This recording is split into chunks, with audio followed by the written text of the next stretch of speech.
Hi guys, good morning. It's a beautiful Monday morning over here. You're welcome to my channel. My name is Teresa Ikmeyong. If this is your first time, please can you subscribe? Okay, so let me get right into what I wanted to say this early Monday morning. Last week I came across a video that really broke my heart, and I'm sure some of us have seen the video. It went viral. From the caption, I don't really know much about the video. We watch things on the internet, but we don't have the full details. But I just want to talk about, my observations anyway. So I heard that this guy brought his wife over to the US, I think, and I don't know what happened, but whether the lady is dating somebody else, blah blah blah. I don't really have the details. So apparently, maybe the guy had brought her over, and then things change. I mean, someone you invested in to come over, you're now moving around with somebody else. That's the little I got from the caption. There may be more to it, but whatever the situation, watching a man, I mean, it was really horrible.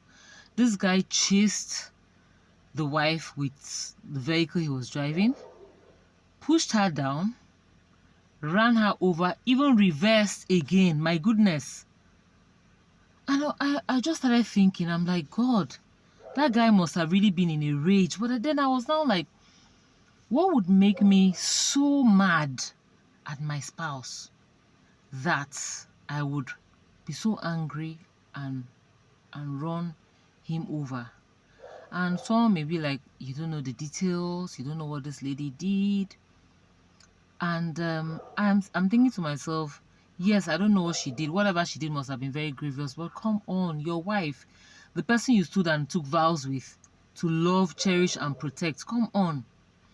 So I now started thinking. I remember years ago, my pastor used to say that there's nothing his wife is going to do right now that would make him, maybe divorce her and all that. That whatever she has done, he has already forgiven her in advance.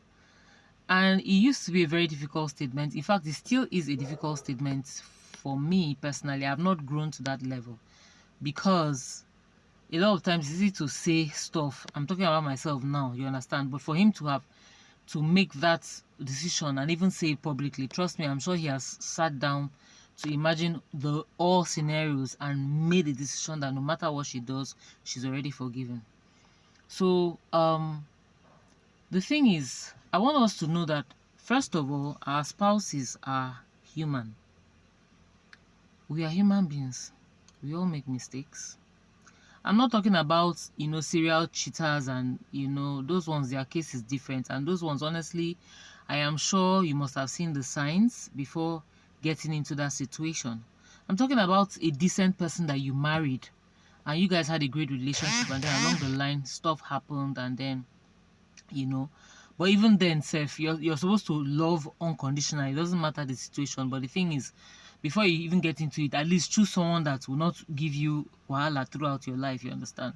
So people genuinely make mistakes, you understand? And the way God designed it, you're supposed to love, your spouse, love agape, God's kind of love, the love that is patient, kind, forgives, and all that. That's the standard which a lot of us are, falling short of. We are still growing into that level.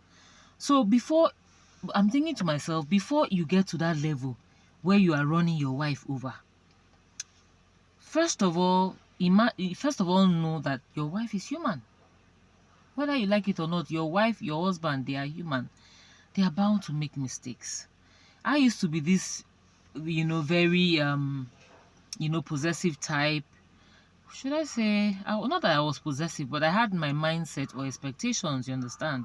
I felt that, or I still feel that the correct thing is that any relationship your spouse has with the opposite sex, your spouse should, be carried along in that relationship. That's my mindset, and I still stand with it, you understand?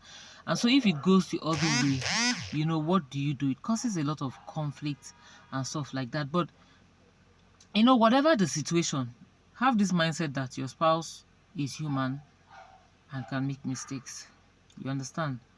Then secondly, I feel that there are some things that are not, well, marriage is a big deal, you understand? But the way God created us in such a way that we have our will. Even God respects our will. God does not force us to do anything. So if God does not force you to do anything, there's a limit to what you cannot control what your spouse will do.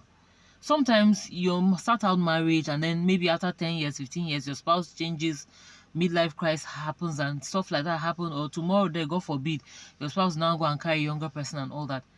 It's heartbreaking, but if your spouse gets to that level, there's only so much that you can do. You cannot come and kill yourself. You cannot even control how the person will react. What I'm saying is that let us have this mindset that as much as we love our spouses, as much as we want our marriages to be beautiful, I think that, and as much as we want to be positive that nothing will go wrong, sometimes, once in a while, just God forbid that, what would I do?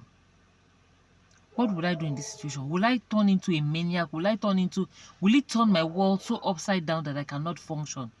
Because I'm thinking that some of us have brought marriage to a level where we idolize marriage. It may seem as if I'm kicking against. I'm not kicking against. I believe in marriage and all that. But the way the world is now, and the way human beings are now, we shouldn't be in that situation where if someone does something, our whole world is turned so upside down that we cannot function. It's not that deep. I love marriage, and all that, but I'm like, before you get to the extent where you are running someone's child over, before you get to the extent where you are poisoning your husband little by little because you're the one cooking, because you hate him so much, I beg, it's not that deep. Carry your bags and leave that situation. Take a break. I'm not saying you should divorce, but I mean, you can separate and just have some time to cool your head, because what is that? It's so heartbreaking. Like you really. I know that there are many more horrible things. That one, we have seen that one. Oh. There are wives that are doing terrible things, and nobody, please, before you get to that level or situation, I beg, take a break. It's really not that deep. There's more to life than marriage. It's not the end of the world. We are not going to carry marriage certificates that we stayed in a marriage and enter heaven. I believe in marriage. God hates divorce and all that, but I'm sure that God loves you more. God loves you so much that He doesn't want you to be in a situation where you want to poison someone. Because of course, the essence, you want to stay faithful, you want the marriage to be there, but you're doing something that is even worse than the divorce self inside the marriage. Is it by force? Thirdly, I want us to understand that sometimes we have expectations of our spouse that it's only Jesus that can fill that expectation. And I'm not excusing, we want the man to be this, we want the man to be romantic, we want the man to spend quality time, you want the man to this, you want everything. Yes, I know that a lot of men or women are falling short of what they are supposed to do in marriages. But I beg, give your spouse a break. Get a life. If the man is not doing what you want, go and get something doing for yourself. Because sometimes we have unrealistic expectations, of our spouses. And sometimes it's exhausting. Give them a break. And I'm not using that. I'm not saying you as a spouse, you should not do what you're supposed to do. But sometimes we have expectations that only Jesus can fill that expectation. And that's why it's important that we have a personal relationship with Jesus. I'm saying that I'm not trying to preach at anybody. But you see, this life, I've had close friends who lost their spouses.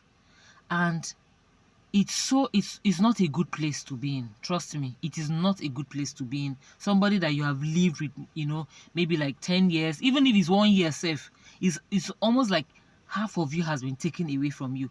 It's very difficult to, overcome that situation. And I see a lot of them that go to remarry, and it's like a rebound. You go and just marry anybody, and unfortunately, the person you're getting married to, you just did that to fill a gap, and the person is not meeting. The person not like that spouse that died.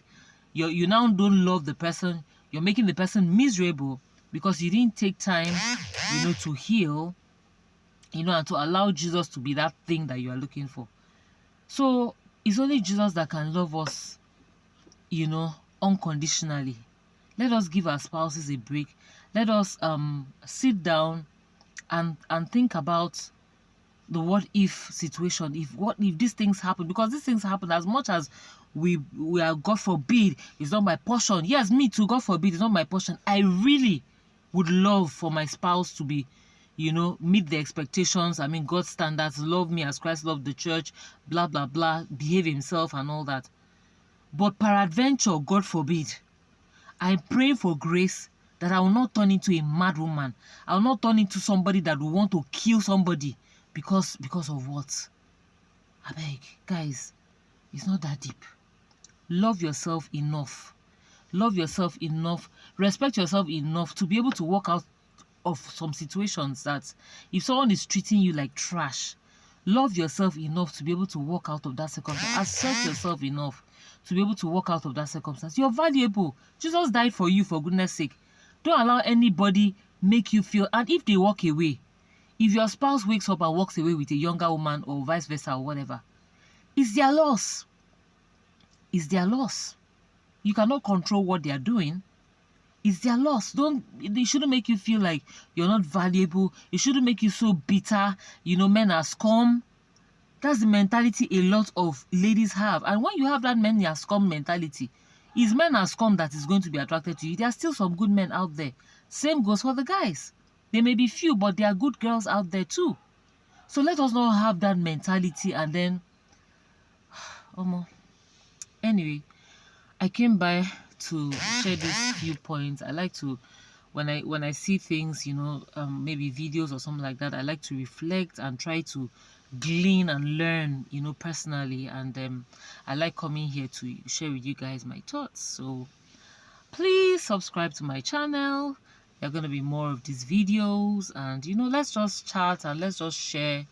You know, I would like you guys to engage, you know, make comments and stuff like that. And please like, share, subscribe. God bless you and have a lovely week ahead.